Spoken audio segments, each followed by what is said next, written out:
Hoje estou recebendo no Criando Conversas meu amigo Tosi.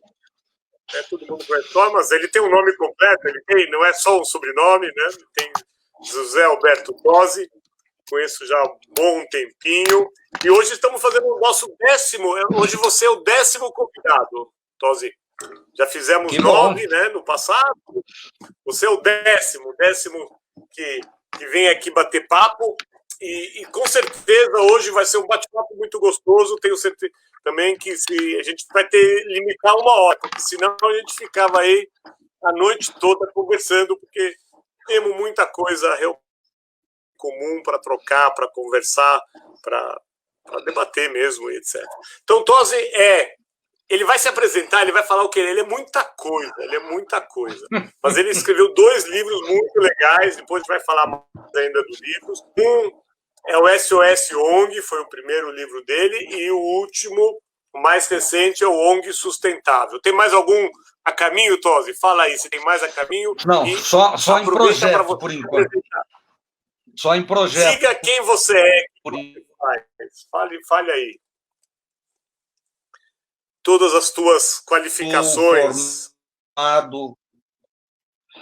Eu sou formado em administração de empresas, fiz MBA na USP, fiz mestrado na PUC em administração com foco no terceiro setor. Milito no terceiro setor há mais ou menos uns 20 anos, né? Tenho uma formação voltada para auditoria, consultoria.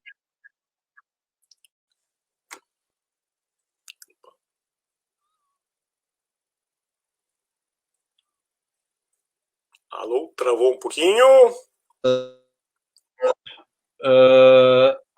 Travou um pouco.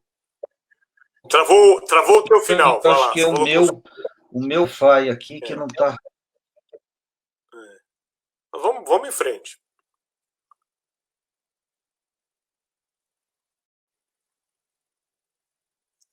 Opa. Travou de novo, vamos aguardar que o Tosi possa voltar. Olha lá. Essa internet quebra nossas pernas.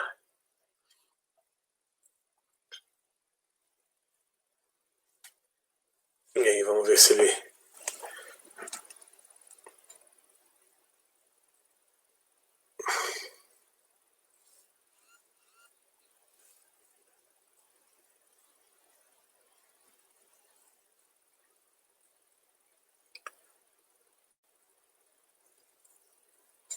Alô, ele saiu, vamos ver. Vamos aguardar então, pessoal. Tosi vai entrar e vai sair. Saiu e vai de novo. Nós tivemos o mesmo... Ele fez mestrado na PUC, eu também. Tivemos o mesmo orientador, foi muito bom, porque ele foi na frente, né? Então ele me deu umas dicas lá com o orientador e foi muito bom. Eu me lembro que antes de você se inscrever... Eu estou contando que tivemos o mesmo orientador no mestrado da PUC, só para adiantar enquanto você estava fora. Siga aí. Que mais? Consultor, contador, que mais? Auditor, escritor, palestrante, mas tudo basicamente voltado para o terceiro setor, né? Eu dou aula em curso de extensão e pós-graduação na PUC, né, lá com o Michel, dou aula no GESC, no Instituto GESC, sou conselheiro no Instituto GESC, participo do NEATES, então tenho uma vida relativamente agitada, mas sempre focada no terceiro setor. Escrevi esses 2 livros, o SOS da ONG é o primeiro, que é um livro que trata mais da estruturação, da gestão, da organização, e o ONG Sustentável, que é mais uma visão de como o terceiro setor vai sobreviver no futuro, quer dizer, como é que vai ser o modelo de sustentabilidade das organizações de terceiro setor. Óbvio que é uma discussão, eu não tenho resposta para isso, né? Mas é uma provocação para pensar um pouco o futuro do terceiro setor. Então, é isso, gente. Que bom. Então vamos pegar essa provocação, né? O que para você é uma ONG sustentável? O que é uma ONG sustentável? O que dá essa sustentabilidade? O que ela deveria buscar? Você tem vários níveis, para mim, de sustentabilidade, né? Uma sustentabilidade mínima, eu acho que ela tem que ter recursos garantidos para pagar o seu custo fixo, que eu chamo de custo fixo. Se ela não tiver nenhum projeto funcionando, ela tem um custo para manter as portas abertas, então teria que ter uma receita perene que pagasse isso. A sustentabilidade média seria, além de pagar o custo fixo e ficar com as portas abertas, poder executar algum projeto. E a sustentabilidade sonhada seria fazer todos os seus projetos sociais, executar a sua missão com recursos próprios, com fontes perenes de recursos. Óbvio que você poderia ter outros projetos financiados, mas substancialmente ela seria sustentável por si só. E você fala isso bastante no teu livro, dá exemplos, né? Então seria tipo vendendo produtos, vendendo serviços, ou tendo um fundo patrimonial que rendesse. Tivemos um cliente ano passado, assim, ele tem um fundo patrimonial de bilhões e só os juros mesmo mantém. Mas o que aconteceu? Com a queda dos juros, esse fundo patrimonial, vamos dizer, já não era suficiente para pagar os custos, para pagar tudo. Então, eles já começaram a pensar, tudo bem, o fundo patrimonial é legal, mas nós temos que pensar em outras estratégias de captação, né, para chegar lá. E você mas também, então, você definiu... Nesse caso, nesse exemplo que você está dizendo, o que eu sugiro é o seguinte, como o mercado financeiro é bastante volátil, né, e você tem anos muito bons e anos muito ruins, como agora os próximos 2, 3 anos não deve ser bom para a rentabilidade financeira, o que eu sugiro para as organizações é, além do fundo patrimonial, criar um fundo que é um fundo de rendimento. Então, quando você tem um ano bom, você deixa nesse fundo e você usa o fundo para o ano ruim, ou o ano que não teve toda a renda necessária, né? Quando a entidade tem um volume muito grande de recurso, digamos que isso é bem administrável, né? Agora, quando não é muito grande, você realmente tem problemas de não ter renda suficiente para executar a atividade social, né? Mas voltando, você fala, então, né? Mas falando de ONG sustentável, venda de produto e serviço, como que a gente chega lá? Como que a gente chega nessa sustentabilidade? Como que você chega a ter recursos suficientes para pagar o custo fixo? O que eu falo, né, o que eu trato no livro e o que eu discuto sempre é que, para mim, toda organização tem um know-how, tem um conhecimento.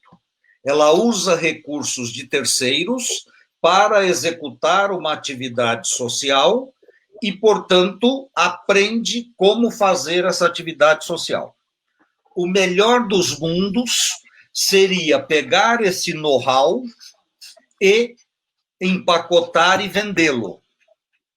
Você pode fazer gratuito para quem não pode pagar, mas você pode vender para empresas ou outros players, né, gerando renda.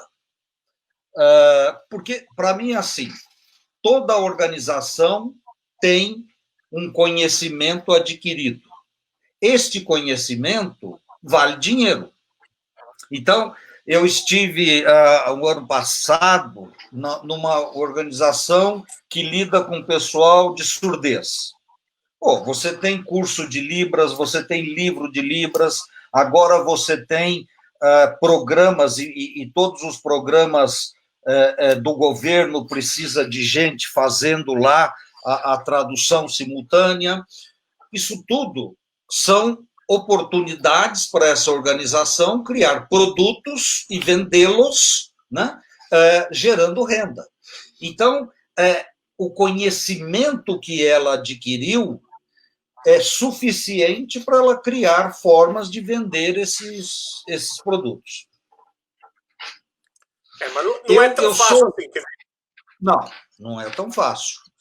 Eu sou, assim, eu critico muito quando falam, vamos fazer uma padaria para gerar renda. Gente, você vai criar uma padaria, você vai competir com o português da esquina. Nós sabemos que pão não dá dinheiro, né? O que dá dinheiro é ter uma padaria, um mini mercado, um restaurante, né? Então, fazer pãezinhos e vender, mesmo que você ganhe todos os equipamentos, a margem de contribuição é muito pequena, né? Então, isso precisa ser muito bem analisado, não é sair fazendo, né? E também não é uma coisa que você faz do dia para a noite. Uma coisa que eu percebo, Michel, assim, agora com essa pandemia, que as coisas estão mudando um pouco o seu curso, aí nós estamos falando no novo normal, seria formas de aproveitar o e-commerce, aproveitar a internet para vender produtos e esse conhecimento. Mas eu sempre digo que quanto mais próximo estiver da missão da organização, do conhecimento dela, menor o risco de dar errado. Quanto mais distante tiver, obviamente, além de poder dar errado, eu estou criando dentro da organização duas áreas, uma área que faz o social e a outra área que gera renda. A gente fala a mesma coisa, eu dou da padaria, eu dou o mesmo exemplo nas aulas, porque não é por aí. E eu vim para a PUC, né, e depois a gente dá aula junto lá naquele curso, e etc., por causa da DEDIC, que é o setor de surdez da PUC, e lá nós fizemos isso.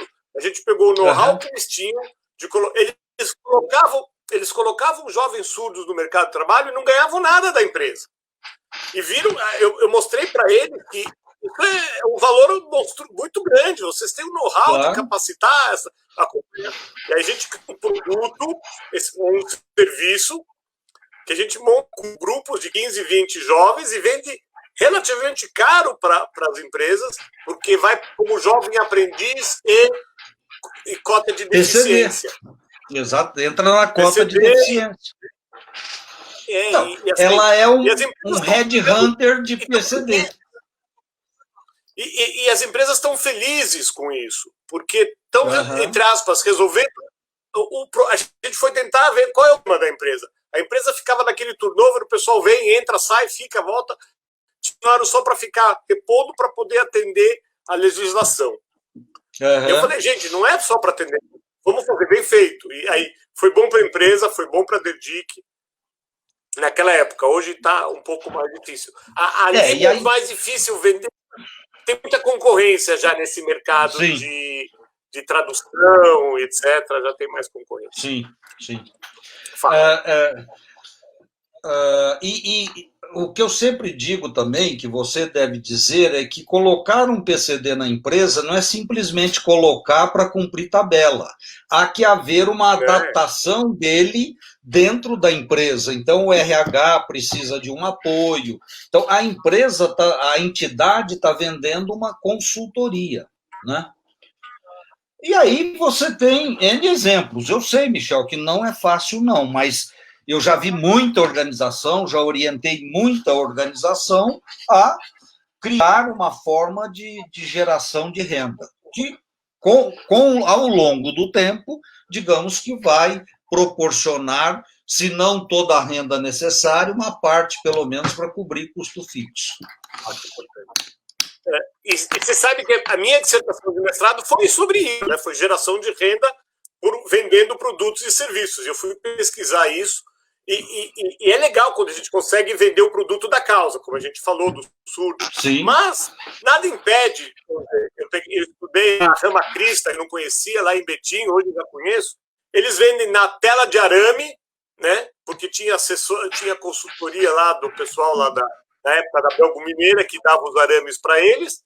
Eles fizeram telas de arames. Estou falando de coisa de 50 anos atrás, não é nenhuma novidade isso. Né? Mas hoje se chama um negócio social. E ele pega esse dinheiro, o lucro que vinha da venda da tela de arames, aplicava na capacitação de jovens. Quer dizer, então também pegar e ter esse pessoal comercial separado aí a gente montar duas equipes mesmo, uma equipe que está cuidando dos jovens de capacitação e outra equipe que está produzindo e vendendo. Como você vê? Que experiência você tem com esse tipo de produto? Esta tela de arame, acho que é o exemplo típico no Brasil de uma organização que produz alguma coisa. Quer dizer, ela teria que pagar IPI, inclusive, né? Porque normalmente a gente está lidando com movimentação de mercadoria, que é ICMS, ou serviço, que é ISS. O exemplo que eu uso é essa organização que, para mim, é a única que eu conheço que tem uma produção, ela faz um produto e, portanto, tem que pagar IPI. Tinha uma entidade há muito tempo aqui de registro de medidor de alguma coisa, mas eu não lembro, não sei hoje como é que está. Mas produção mesmo, fazer industrialização já é mais difícil, até porque requer tecnologia, pesquisa, uma série de coisas, né? A não ser que você tenha uma empresa associada que transfere o know-how, aí é diferente.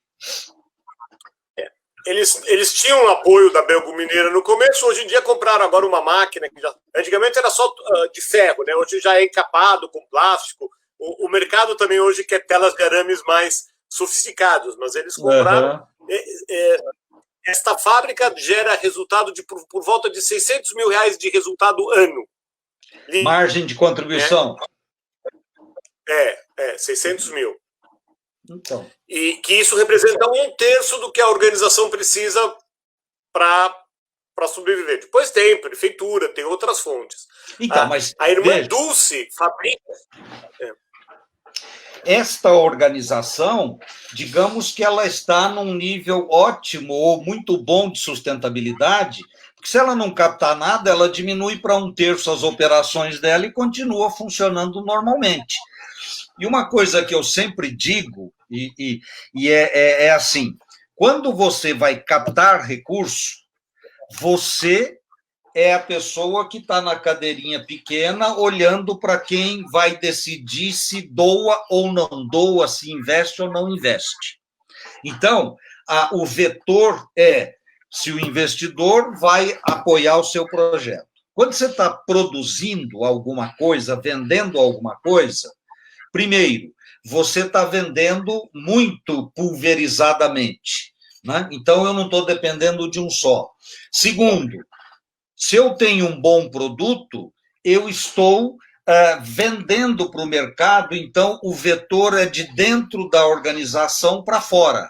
Então, o poder de barganha muda sensivelmente. E outro projeto que eu estive muito envolvido, já contei aqui, que é na Laramara, que a gente fazia bulas de remédio. E estamos falando de milhões por mês. Milhões, volume. A margem é muito baixa.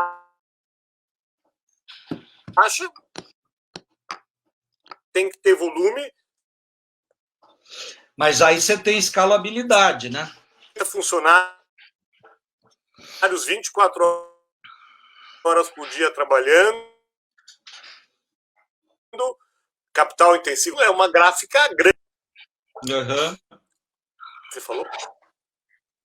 E outro lá no Nordeste, lá em Salvador, fabrica umas broas, é uma delícia. E começou, mas hoje já é industrializada para vender supermercado mesmo, embalagem.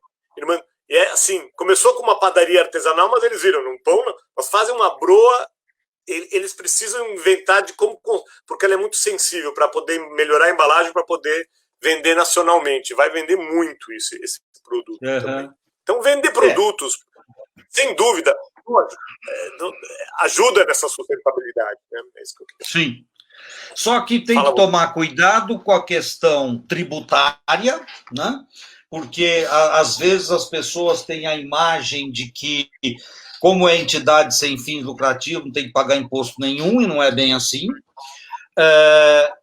E tomar cuidado que realmente sobe uma margem, né? Porque se não sobrar nada, eu estou arrumando confusão para não chegar a lugar nenhum. Então, precisa ter um pequeno plano de negócio, uma análise se isso realmente está gerando algum resultado. Né? Mas e foi por isso que me chamaram lá na Mara por prejuízo e a gente conseguiu mexer para tornar o negócio rentável. Então, você tinha alguma coisa que era conhecimento, né?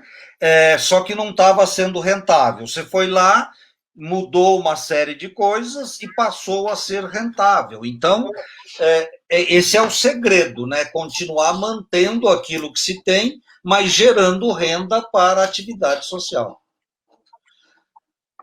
Eu acho, assim, em resumo, que toda organização deveria buscar alguma coisa de geração de renda, né?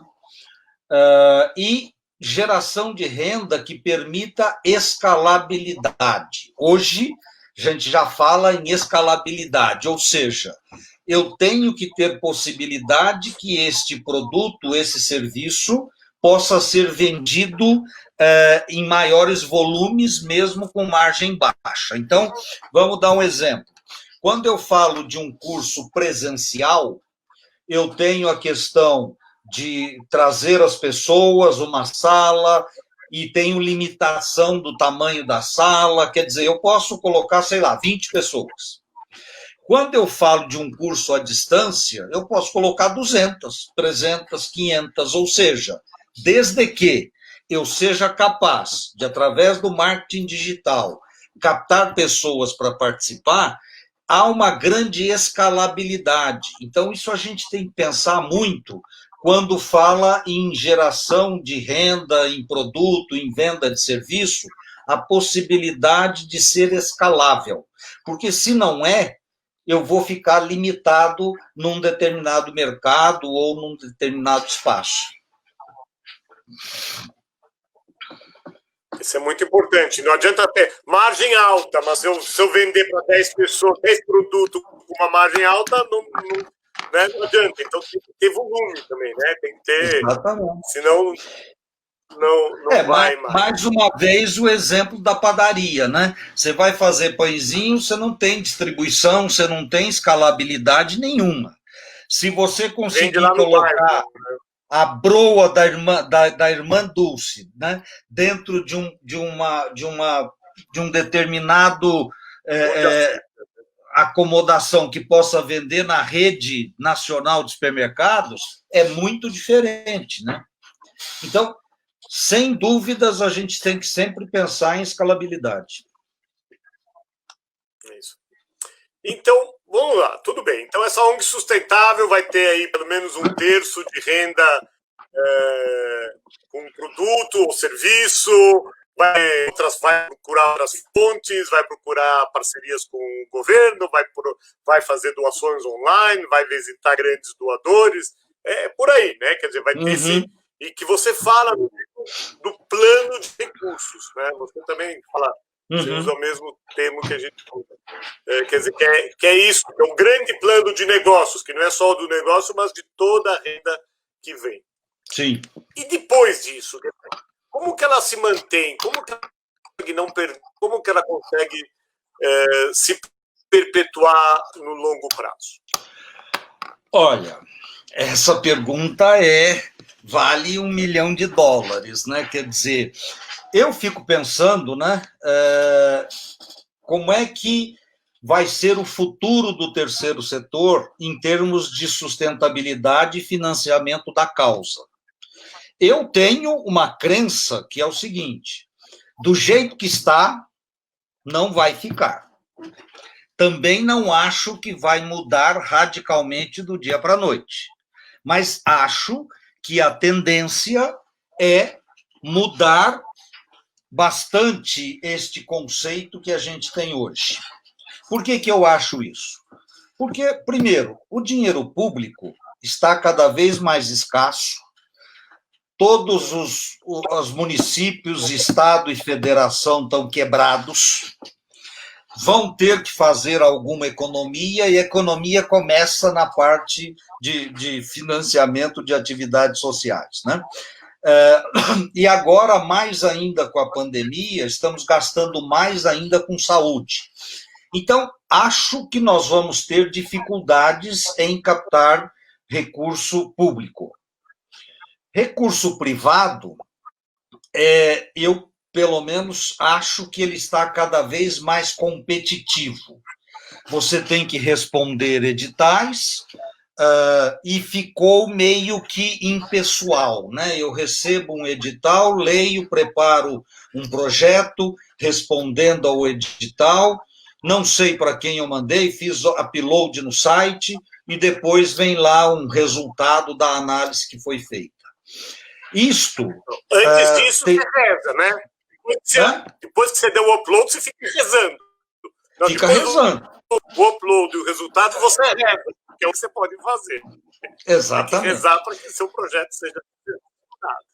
Então, tem algumas pessoas aí do terceiro setor, militantes, que não gostam que eu fale isso, mas eu falo, eu acho que cada vez mais o recurso privado vai ser competitivo.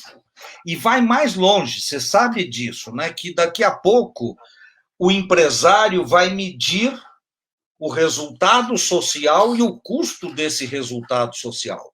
Então, quem vai conseguir captar dinheiro mais fácil é quem mostrar maior resultado ao menor custo.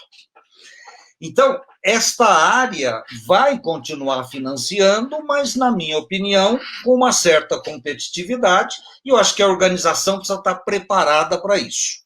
Ela precisa ter uma gestão, um processo organizado, que monitore custo, que procure fazer mais barato possível, gerando o melhor resultado. E aí, essa área de resultado social, gente, para mim acaba esse negócio de você pegar dinheiro e falar, vou atender 100 pessoas. Atender 100 pessoas, tudo bem, mas qual é a qualidade do atendimento? Será que esse atendimento vai realmente fazer a transformação que eu proponho? Então, esta área vai ficar cada vez mais complexa de medição de resultado social e custo de resultado social. Então, o que vai acontecer? Você vai afunilar para as organizações que estão melhor preparadas para isso. Então, as que a de indicadores estão lotadas de serviço. Tem meia dúzia só, hoje achei mais uma. Elas não estão dando conta justamente porque as empresas e as grandes organizações estão contratando eles para mostrar para a sociedade que aquele dinheiro deu um resultado social. Quer dizer, mostrar isso. E não é só transparência, né? Entrando um pouco na tua linha de auditor, não é só dizer que a contabilidade estava em ordem, vamos falar assim. Não. É muito mais do que... Sim. O pessoal já começa a falar em retorno do investimento social, que o empresário adora pensar em retorno de investimento, né? Então, qual foi o retorno do investimento social que o financiamento desse projeto proporcionou? Né? E mais ainda, Michel, você está no mercado, você sabe, já tem empresa grande exigindo um programa de compliance, ou que a entidade demonstre que tem alguns programas de compliance que assegure que o risco de investir nesta organização é menor do que numa outra que não tem. Então, daqui a pouco, você vai ver editais dizendo que tem que apresentar um programa de compliance. E aí? E se eu não tenho?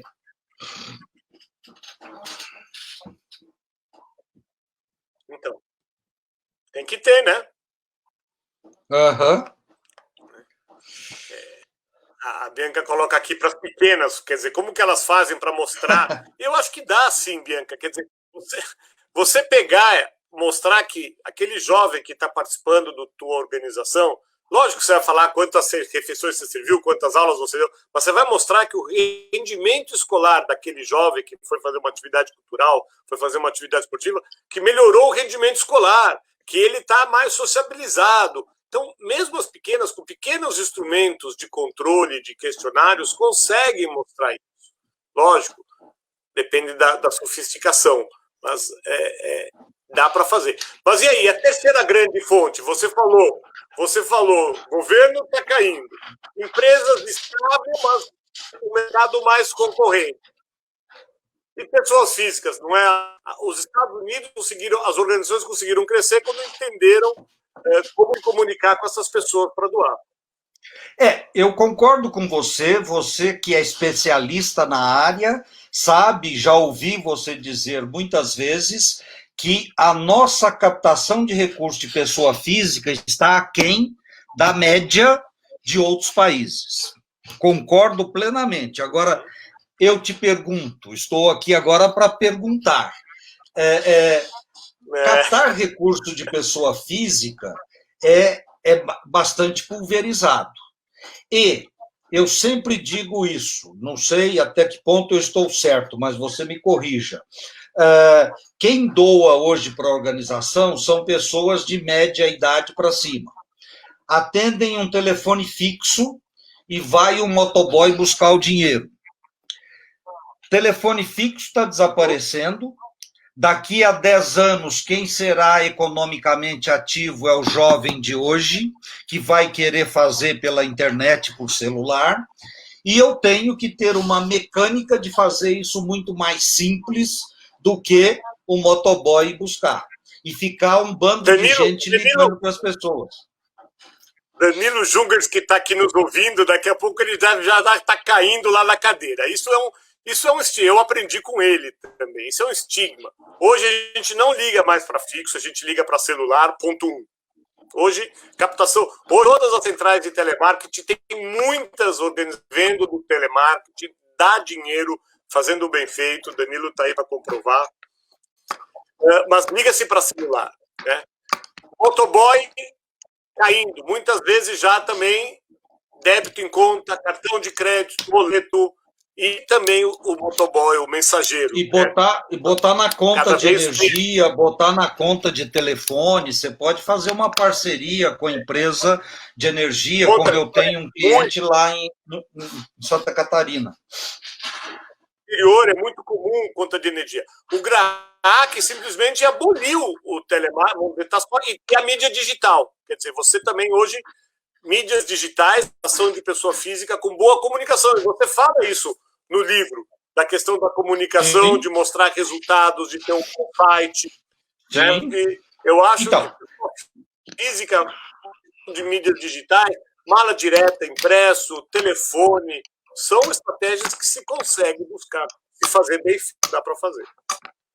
Concordo plenamente, mas ainda conheço muitas organizações que ainda têm o telemarketing tradicional. E você sabe que esse telemarketing custa mais ou menos 50% da arrecadação é para pagar o custo. Se tiver bem equilibrado, é 40%, né? Essa é a conta. Agora, este mecanismo, ele, para mim, está ficando ultrapassado. Então, eu tenho que, como organização, pensar como é que eu vou fazer isso no futuro de forma mais escalável e com maior produtividade e menor custo. E aí eu entro no marketing digital. Quer dizer, na minha opinião, a organização, principalmente neste momento que estamos vivendo e na saída, né? Nós temos que trabalhar com marketing digital, na medida em que eu vou segmentando o mercado em função da minha causa, vou tendo seguidores porque tenho um plano de conteúdo para divulgar, e através desses seguidores eu vendo produtos, eu capto recurso de uma forma automática. Então, eu particularmente acredito muito no marketing digital para o futuro. Não acho, obviamente, que é para emitir e-mail pedindo dinheiro, isso não vai funcionar. Eu tenho que primeiro segmentar o mercado e ter as pessoas ligadas à minha causa, mantida com informações, com conteúdo, para, num determinado momento, ela poder contribuir ou comprar alguma coisa. É o que a gente diz lá no interior, você tem que cevar, né? Você tem que fazer a ceva para depois fazer alguma coisa. Né? Pescar. Ó, que pergunta da Vânia. Nossa, ela quer mais exemplos aí de produtos ou serviços que as ONGs podem comercializar. A gente já falou da Irmã Dulce, já falamos da tela de arame, já falamos... Eu falei dos surdos. Eu acho que você podia dar o exemplo da Liga Solidária, que eu acho bonito, ou outras de outras organizações menores. É que aí é o seguinte, dentro vamos dizer, de educação e saúde, digamos que elas são entidades que, em princípio, já vendem serviço e teria sua fonte de sustentabilidade. Então, a Liga tem colégios, né, tem um colégio grande no Tatuapé, tem outros que, de alguma forma, ela gera renda. A Liga também ela tem um know-how de atender pessoas idosas em uma moradia, ela criou moradias pagas, né, para atender essas pessoas. Então, ela tem o conhecimento de lidar com isso, faz isso gratuitamente e atende outras cobrável, né? E a Liga tem um fundo, endowment grande, né? Então, de alguma forma, ela se sustenta por várias áreas, inclusive com imóveis que vende e assim por diante. Na organização menor, eu poderia, por exemplo, dar o caso de entidade que lida com maus tratos na infância e na adolescência. Com dinheiro público, com dinheiro carimbado, lida com isso, né, e aprendeu como lidar com isso. Aí criaram cursos e criaram consultorias. Então, um exemplo típico que aconteceu é que uma grande empresa faz todo ano a CIPA, né, o treinamento de CIPA, e já estavam cansados de treinar segurança no trabalho, isso estava esgotado. Ela fez uma semana de prevenção do maus-trato da infância e adolescência, das famílias, dos funcionários. Né? Então,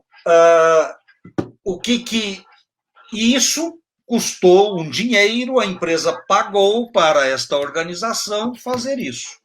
Além disso, ela tem cursos, quem quiser, poder público, escolas, empresas, podem fazer cursos hoje à distância, né? Que é um outro exemplo de geração de renda. Essa semana de CIPAs, eu sempre dou exemplos também na minha aula, porque todas as empresas têm essa semana de prevenção de acidentes. Né? Todas. Tem. E elas querem que as ONGs vão lá falar de graça, querem que as ONGs vão lá e falem de graça. E eu falo, gente, vocês têm um know-how, vocês vão falar de prevenção de maus tratos, dependência química, o tema que preservação do meio ambiente, poluição, é tudo tema que a empresa quer que seus funcionários escutem, mas, olha, eu vou lá fazer uma palestra, você vai me pagar 1.000, 2.000, R$1.000. Sim. E um grande mercado, porque todas as empresas têm essa semana, então não é que você vai fazer uma palestra por ano, você vai pegar, mapear no entorno da sua organização quem é que faz isso. E com perdão da palavra, todo esse processo tradicional de segurança, de EPI, já encheu a paciência, né? Já encheu o saco. Eu pedi perdão, então eu já falo. Né? Então, tem que ser criativo. Agora, quem tem que fazer isso é mais a organização do que a empresa. Você pega, por exemplo, há um grande problema no Brasil de absenteísmo nas empresas por conta de dependência química, principalmente álcool. Por que não fazer uma semana de prevenção ao álcool com os funcionários, que aí ganha a empresa, ganha a organização? Quer dizer, é uma forma de você vender conhecimento. E a venda de conhecimento, Michel, eu sempre falo, é a melhor mercadoria que tem para vender. Você vende, entrega, não fica sem e pode vender para outro. Então, você vende N vezes o mesmo produto, óbvio, adaptado a cada circunstância, e que você não fica sem o produto. Também já fizemos numa organização, porque o grande absenteísmo também é dor nas costas, né? O pessoal é o mal do século, né? Era do século passado, mas as pessoas ficam muito mais sentadas. Então, você também fazer prevenção de dores, ensinar bons modos de como carregar, como sentar. Então, também é um mercado sempre focando, eu acho que isso que é importante. Eu venho do mercado, eu sou empresário, eu olho a empresa e olho onde dói para ela, qual é o problema dela. E nós vamos chegar com a solução. Se o problema dela é absenteísmo, por dor, por álcool, por outras razões, nós vamos aí, né? Quer dizer, não adianta oferecer também um produto que a empresa não quer. Que não é o problema. Tem que conhecer. Você está tocando no ponto certo. Quer dizer, o produto ele só é vendável se ele se propõe a resolver um problema. Se eu quero vender um produto, mas o cliente não tem esse problema, eu não vou vender nunca. Então, eu tenho que identificar o problema para, através disso, propor soluções. Então, essa é a criatividade que eu acho que a organização tem que fazer. Que me desculpem A Silvia na Caixa está dando mais um exemplo, que é do voluntariado empresarial, porque o empresário, as empresas também querem que seus funcionários se engajem numa causa, não porque eles são bonzinhos, gente, é porque eles sabem que esse funcionário que vai ajudar alguém vai ficar satisfeito e vai produzir mais. Então também eu estou melhorando a produtividade, né? Então o voluntariado empresarial é muito legal, porque junta todo mundo, né? Então também vou oferecer esse serviço e, obviamente, não de graça, vou criar, né, esse espaço. E isso, você melhora o clima organizacional, né? Você cria mais empatia junto ao pessoal, é outra forma de fazer isso. Gente, para mim, vai muito dentro do chavão que a gente está ouvindo muito, que é inovação. Nós temos que pensar fora da caixinha. Eu tenho dito o seguinte: esta pandemia, esta crise mundial, trouxe problemas para todo mundo. Ninguém no mundo pode dizer que não foi afetado. Se você olhar o lado, eu não diria o lado bom, mas o que ela proporcionou uma grande disrupção mundial. Ou seja, tudo que a gente estava acostumado a fazer foi desmontado e agora tem que ser remontado. Eu acho que a gente tem que remontar isso com inovação, com outro pensamento, que os americanos chamam de mindset. Eu tenho que mudar o meu mindset para pensar de forma diferente, sair de dentro da caixinha. E esta é a oportunidade. Eu, particularmente, acho que se você, depois da pandemia, quiser voltar ao status quo que era antes, você está perdendo tempo e competitividade. O mundo mudou e eu tenho que encarar isso de uma forma diferente. Isso porque, que me desculpem os gestores de organização, nós estamos falando aqui com gente do terceiro setor, mas eu ainda acho o pessoal do terceiro setor muito conservador, muito dependente de um modelo que precisa ser renovado.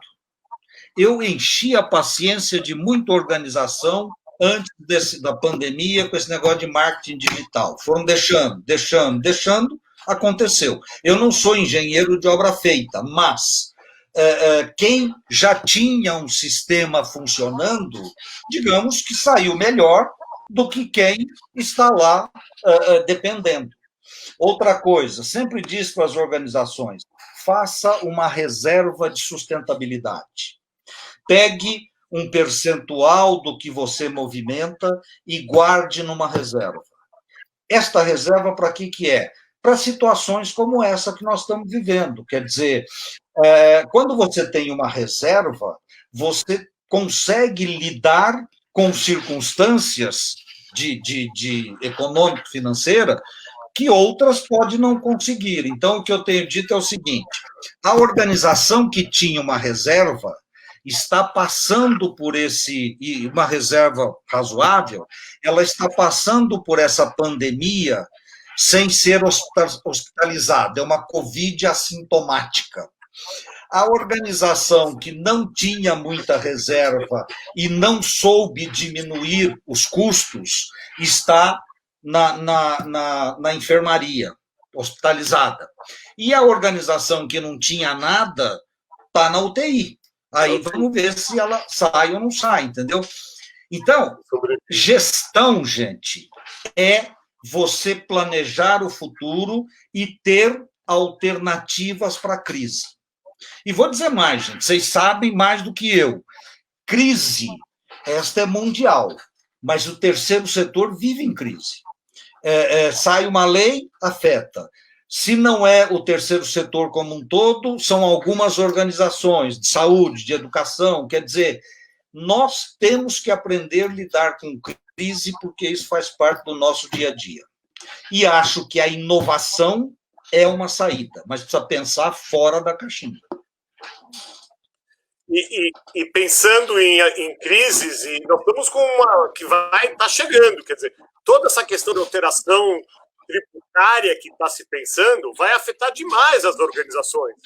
Desde a nota fiscal paulista, desde as leis de incentivo estadual, federal, como que vai se montar isso, vai todos esses recursos.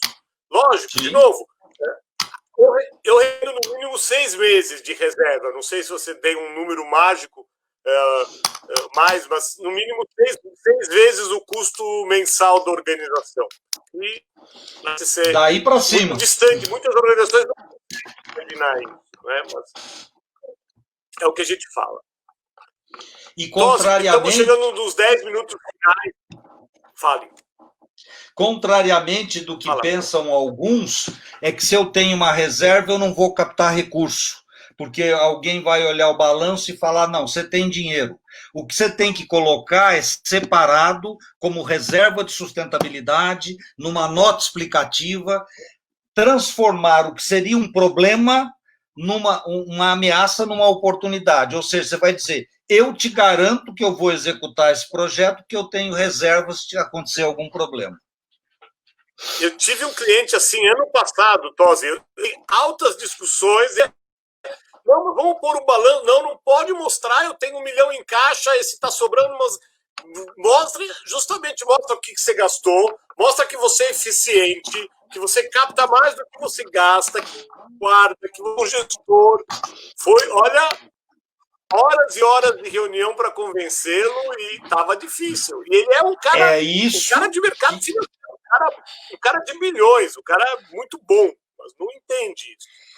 Mas é isso que eu acho que tem que sair da caixinha e mudar a cabeça. Gente, terceiro setor é transparência absoluta. Eu não tenho que esconder que tenho dinheiro. Se eu tenho dinheiro é para alguma razão, é para uma reserva. Quer dizer, a gente tem que pensar diferente. Ou para fazer um investimento. Exatamente. E fazer quer dizer, e guardar. Está na Bíblia, quer dizer, o José fala, olha, vai ter 7 vacas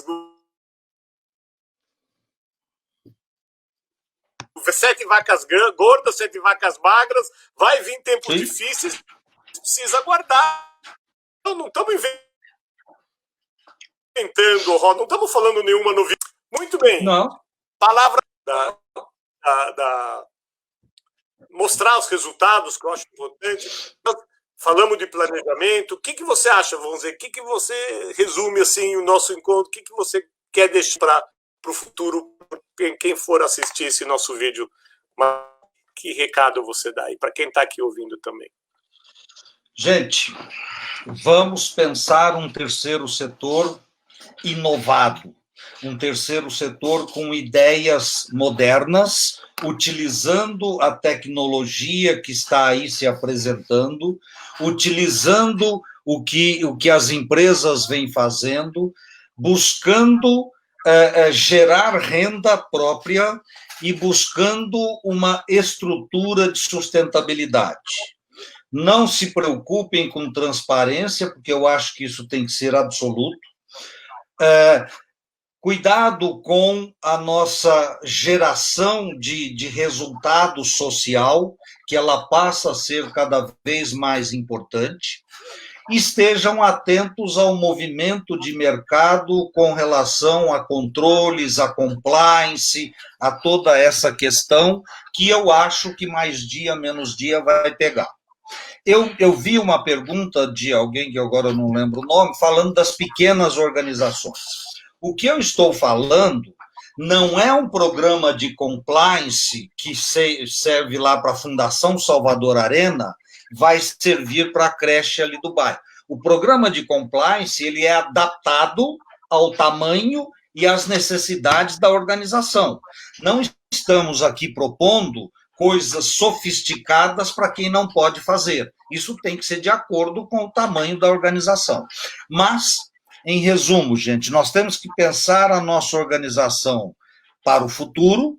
Agora não dá para falar muito em futuro de 5 anos, que a volatilidade é tão grande, mas a gente tem que estar sempre pensando no futuro e nos preparando para isso.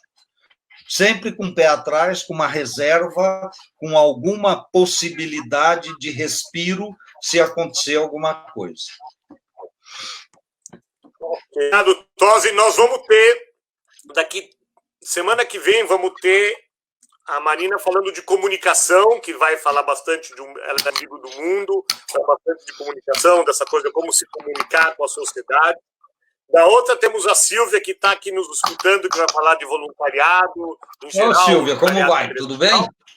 Uhum. E depois, vamos ter, já que você falou de inovação, vamos ter Marcelo Iniarra, que é um especialista internacional. Ele é argentino, mas ele passa o ano todo fazendo palestras do mundo todo sobre inovação. Então, já engatinhando, seria bom se fosse semana que vem. Ele falou de inovação, então a gente está preocupado também com esse tema de inovação, por isso estamos trouxendo o Marcelo. Já falamos um pouco de compliance com o pessoal de contabilidade, já falamos também de geração de renda com o Danilo, mas do outro viés. Eu acho que a gente hoje aqui falou de renda como exemplo e sustentabilidade mesmo, que no mínimo 1/3 de todo que capte venha de geração de renda. Então, com isso, pessoal, a gente se despede. Espero ver na próxima. Acho que deixa só fazer o meu comercial. Espera aí. Vai lá. Vou fazer o meu comercial. Na sexta-feira, agora dia 7, às 19 horas, eu vou fazer uma live falando do resultado de um diagnóstico que eu lancei pela internet para avaliar um pouco a situação financeira das organizações durante a crise e na saída da crise. E a semana que vem vou dar um curso de 2 horas por dia, 5 dias, portanto 10 horas, sobre gestão das organizações do terceiro setor em crise, durante a crise. Eu não estou falando só dessa pandemia, mas durante a crise. Então, por favor, participem e eu estou à disposição de vocês. Muito obrigado pela oportunidade. Michel, obrigado pelo convite e estou sempre à disposição.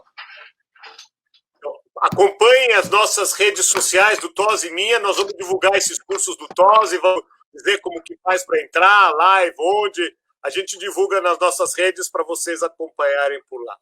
Valeu, pessoal. Obrigado. Até mais. Até semana que vem. Obrigado. Abraço a todos. Tchau. Tchau. Obrigado, Tosi.